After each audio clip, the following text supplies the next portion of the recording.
हजरत शुआइब अलैहिस्सलाम। नाज़रीन, क्या आप यकीन करेंगे कि एक ऐसी कौम जो सिर्फ नाप तोल में बेईमानी की वजह से मिटा दी गई। आज हम आपको ले चलते हैं उस सरजमीन की तरफ जहां तिजारत उरूज पर थी मगर सच्चाई दिवालिया हो चुकी थी। ये है हजरत शुएब और कौम मदियन की वो दास्तान जहां बाजारों में रौनक थी, काफले आते जाते थे मगर इंसाफ तोलने वाले तराजू झूठ बोलते थे। अल्लाह ताली ने उन्हीं लोगों में से हजरत शुएब अलैहिस्सलाम को नबी बनाकर भेजा। आप अपनी कौम के मुअज़्ज़िज़ और दाना शख्स समझे जाते थे। इस कौम की सबसे बड़ी खराबी ये थी कि वो नाप तौल में कमी करते थे। जब खरीदते तो पूरा नाप लेते और जब बेचते तो तोल कम कर देते।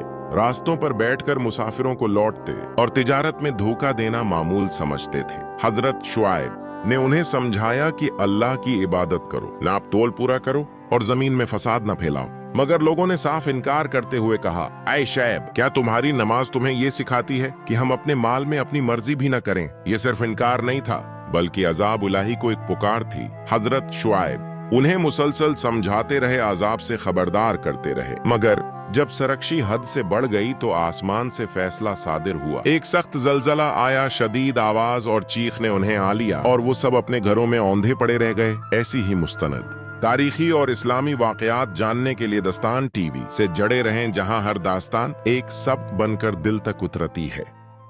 Welcome to Dastan TV, your source for Islamic history. Subscribe and explore stories like Karbala and the Golden Age.